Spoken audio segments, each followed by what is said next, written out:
Yes. Wow, so beautifully preserved.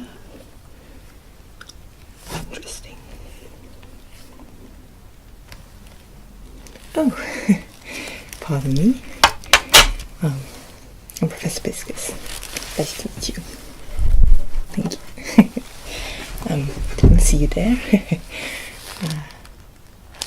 You're here for the interview? Is it that late already?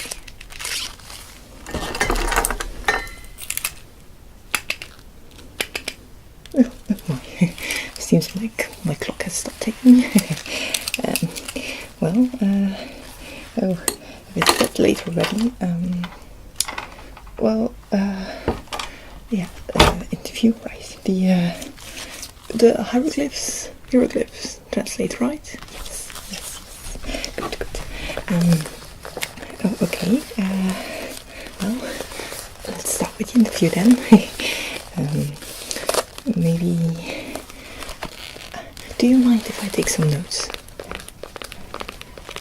No? Okay. Just for reference. So, let's see. And a bit of ink, of course, otherwise you can't really do much.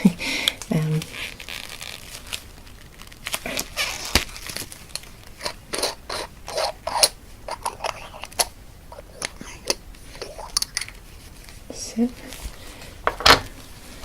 and let's see. So, your name? Yes. Okay. Sounds exotic. So.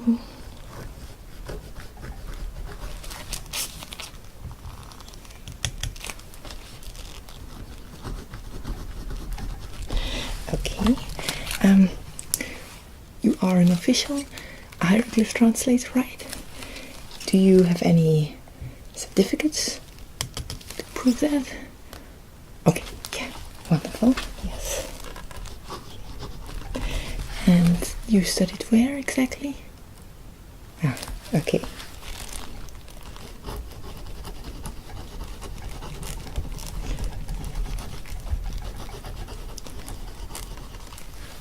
So, now for this mission we might have to travel a bit. Is it okay with you? Are you a bit of a flexible person? Yes? Okay, yeah. Yeah, now, all travel expenses are of course on the company, the university, but it is important to be flexible, of course, so that we can, go as fast as we can to a excavation site or a new mission. It's important to be the first. So, okay.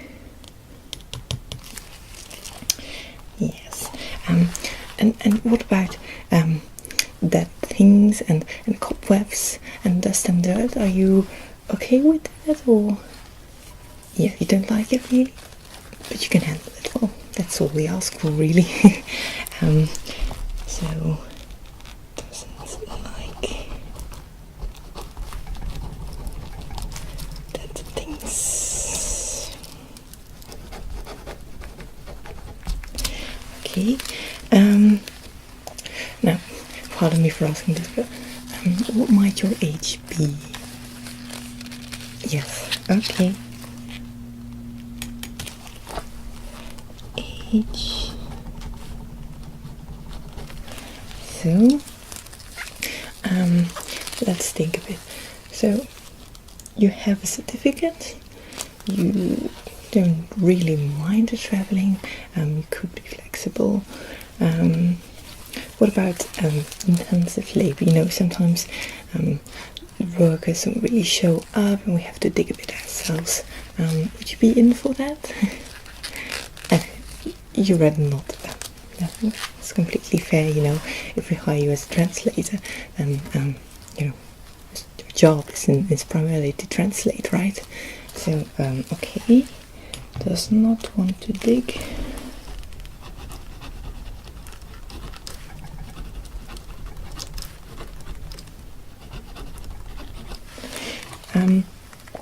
Would this be your first mission? Oh, you had one prior mission. Okay. Might I ask what this was about? Oh, it's classified, yes. Well, often these missions are classified. Understandable.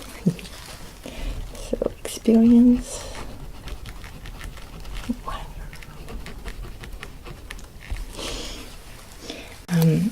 So is this, as translator, is this your only job, or do you have other jobs as well? Yes, you have other ones? Oh, okay. But you could be, are you flexible if we, yeah, okay. And do you think that would be a problem if we have to go on a mission? You'll have to ask to take a leave for a few days, so... Oh, okay. You would do that gladly. That's perfect. That's all we ask for.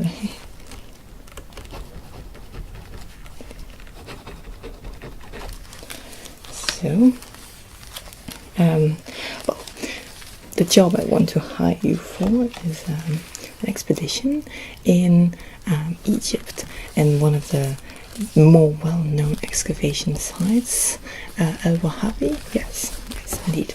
We would need an ancient Egyptian translator, because sadly I cannot read ancient Egyptian myself. I do have many other, certificates and degrees and knowledge about other languages, but Egyptian was never part of my curriculum, so hence why we're looking for someone like you with your capacities. Well, if you want, you can. The job is yours. If you want, yeah. So yes. Well, the second part of the traveling to Egypt is a mission. The first part is actually that you will have to accompany me as well, just for leisure. More, I have to go and give a speech at a convention, a congress that talks about cultures. So the modern cultures as well as more ancient cultures, and how interesting it can be that these cultures still are alive, still breathing. Elements that are interwoven from old cultures into modern cultures and things like that. So, but I really thought that it was not this late, because we'll have to catch a train this evening. So that would be my first question. If you would take this job, is could you pack your things for the night? Yes, well, we'll have to leave this evening because Congress is tomorrow, so there, yes, I know it's short notice, but we really use someone like you. Yes. Oh, perfect. Well, yeah, I also still have to pack a little things, but I thought it might be interesting to show you a couple of things that we have here, and that I want to elaborate more on the Congress and the convention. And because if it was me, just I would take everything, but maybe you could help me and yes, like help me to choose and pick which things might be more interesting. And don't worry, you don't need any knowledge about cultures, just what might look interesting to someone else, because I think everything is interesting, really. Otherwise I wouldn't be an archaeologist if I didn't interest myself into other cultures and many different cultures and ancient cultures as well. So yeah, let me just put this away. Here. Yes, you can see I have my suitcases ready here. One is already packed with like clothes and the daily stuff, but I need one for all the more precious objects that I will be bringing, of course, to the convention. So the first object I want to show you is this replica of Pharaoh Tutankhamun.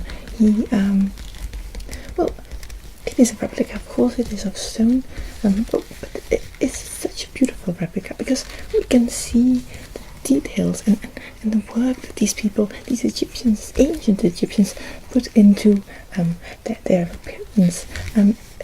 As you can see, the eyes here are beautifully carved in this case, but just suggesting heavy makeup, as well as the crown piece itself. There is a snake, a symbol of royalty, and then the headpiece itself is covered with millions of details, different structures, and probably different colors, are more colorful. The more colorful you wear back then, the more attractive, because colors were, difficult to gain, and the more gold you could use also, the better. So, what do you think about this one? In the maybe? Well, okay, we'll put them in the maybe for now.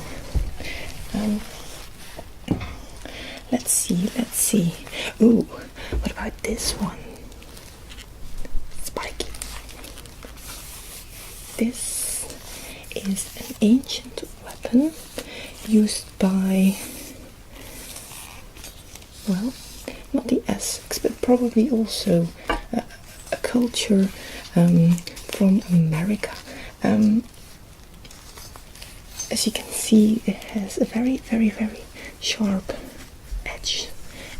Probably used, of course, as a weapon, and decorated with on this side a fish, as you can see, and then here some kind of reptile. Don't know if you can see that, and of course, again, much detail work we can see here. It's not just a flat spear. It's and then on this side we have what looks like a boat, I think, and then on the other side just some crosses and X's, and but again, beautifully preserved piece of material. The other hypothesis that we have is that this was used as some sort of working material, judging by these holes here. Maybe it was put on something, or maybe these are just here to put it easily on a stand or something, or they could be used in agriculture maybe. We are not sure, but this shows again of exquisite sculptural work and fineness. And what do you think? You like it? Yes, me too. I think we'll take this. Yeah. There we go. Next, this one. Yeah, this one has been lying here for a while. This is, as you can see, an African mask. This I got as a souvenir during one of my excavations. But look how beautifully they decorated this mask with feathers. I think it might be from pheasants, might be from other birds, but just so colourful. Just showing you that people still like to, hide themselves behind masks, and it's always been part of a culture to imitate or to act like maybe a greater being, or just for fun, maybe a little dress up. Never hurt anybody. You can see these beautiful smaller feathers. The headpiece, the crown, actually it looks almost like a crown or some crazy hairdo, but you can see that took them quite some work to place everything so neatly. What do you think about this one? Take it? Yeah, I thought so too. Okay, oh yes, now these ones maybe. I have here two medieval cups. They were found in a monastery, ruins of a monastery really, and you could really imagine priests drinking out of this, maybe some wine or something. But again, as with all these cultures, look at the details. This cup is made of metal, and it is engraved with again some more leaf patterns, some flower patterns, just some dots all over. But you could imagine that carving in metal, that was not easy. So only the richest could obtain such beautiful cups. Yes. And this other one, it also shows these beautiful leaves and flowers. This is something that we notice that in many cultures as a decorative element. They used flowers and leaves and food and all those kinds of things to draw or to hammer it onto their belongings, just showing how important food and nature was. But again, this one is even more detailed than the previous one that I showed you. We have flowers, we have leaves, but so much more little dots.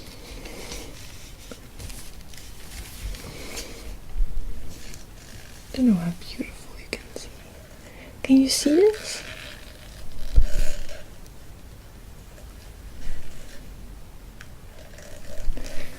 So, but I'm not sure, because we will see some other objects that also have a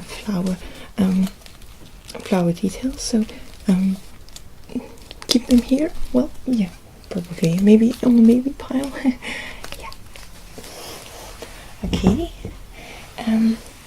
Next up, I have this ancient pot.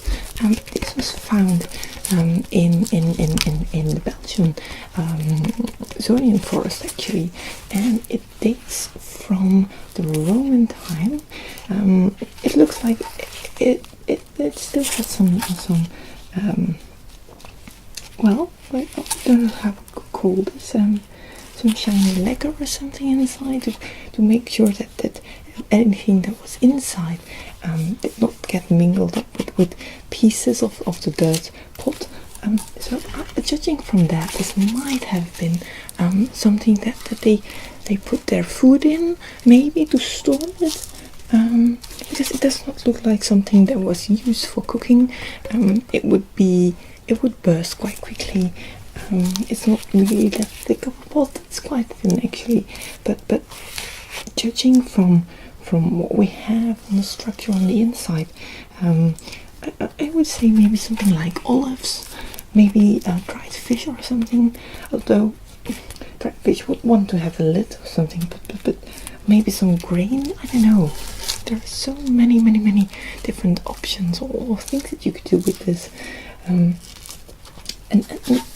this is a nice example of one of the objects that is so simple. The only detail that we can find here is on these sides. These are just some carvings, but that's everything. That's really everything. And there might have been a handle over here, because there are these two indents which might indicate that there used to be something here which has probably broken off. But yes. I don't know what to do with this one. Yeah, I think it's a nice example of something more simple, but beautifully. Yeah, we might try to take this into suitcase. Let's see. And then, ooh, this one is also really nice. These are, well, I have a couple of here. These are some blades found, well, in France, but this looks a bit like a butter knife, because the blade, we'll call it for now, is not really sharp. It's like a teardrop more, but such beautiful carvings, especially on the handle. So what we can see here is a beautiful a beautiful detailed handle in which we can see the face of a lady, and then underneath her, like she has really a robe, but something that implies that she was wearing something, and she has like a hairpiece. And then going down we have the French lily, which suggests that this was probably part of the previous France royalty. Yes. And then if we go down more, here on the actual plate we can see that there are these beautiful flowery details. It looks like bells hanging down, but oh, so beautiful. And again, I think made of pure gold, just to show the richness. But again, not simple like a barbarian would do, but just very finely detailed. And this only for a butter knife.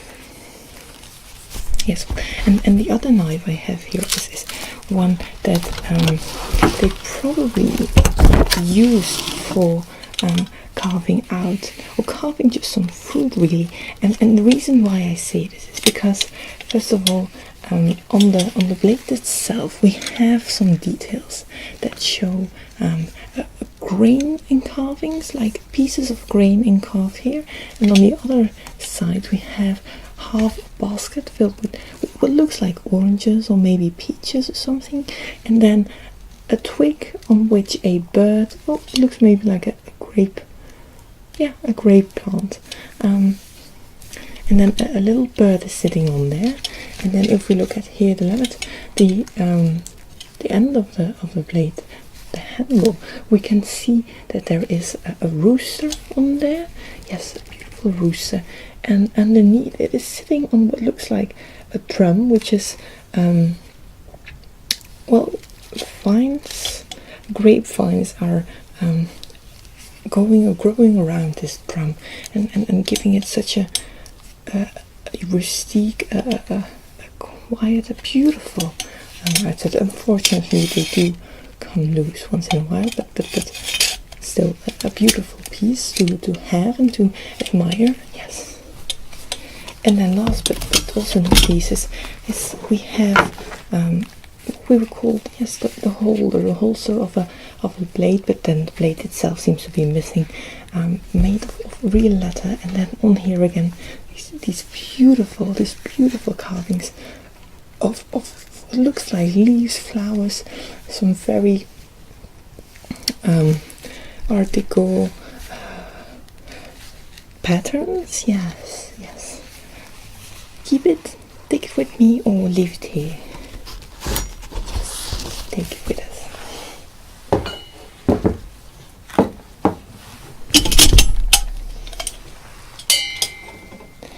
There we go. Well, I think we're almost done. There was this one thing I wanted to show you, but it was too big to fit on my desk. I'm just going to take off the upper part for now and show you.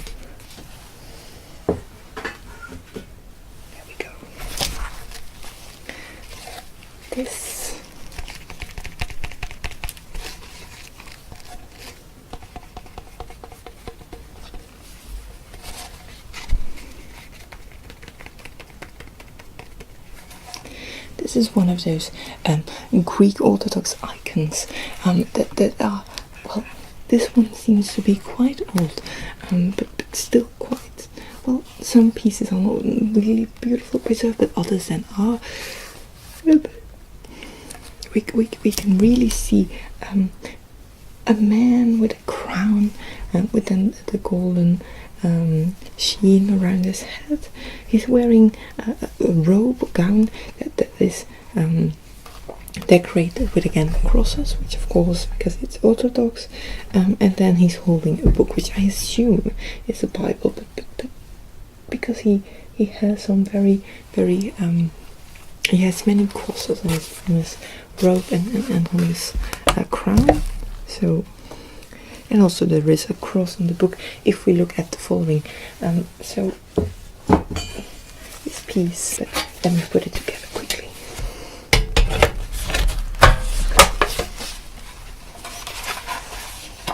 And if we look at this in detail, we can see again a beautiful crown with at the top here something that looks like round across, and then he has again this golden sheen that I showed you, and then this gown which has crosses all over it.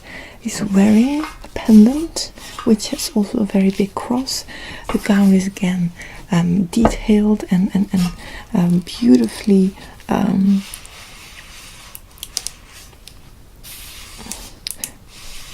the crown is again beautifully decorated with flowers and leaves, and he's holding here a book with a cross on, which of course makes us think that he's holding a Bible. And then the frame itself is also not left untouched. Of course, we can see what looks like a horn filled with food, a trumpet filled with food, like the typical food horns that you can see in many arts. And then out of it are what looks like growing pieces of grain, again flowers, leaves, and fruits are all present on this beautiful piece. But I'm not sure if I should take this, because we have already the beautiful fruit culture in the France, the Royal France knives. What do you think?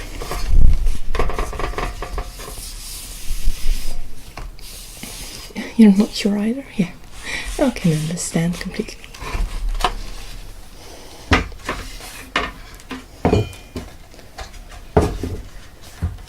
Well, I think that's all I wanted to show you, really. These are just things that I have to take by. Shouldn't forget a compass, of course. And if I may, it's always interesting to take a bit of a drink onto the job, because it gets quite hot and well, dusty. So having a bit of a drink with you at all times is also very useful. But yeah, I think really that's it, because well, I have bigger objects, but they don't fit really in the suitcase, and all the rest of my findings are in museum actually. So these are just a little bits and pieces of my personal collection. I was looking at this replica of an Egyptian wall which is filled with hieroglyphs, and I was wondering, could you tell me, maybe with your knowledge, a bit about what it says here? Wow.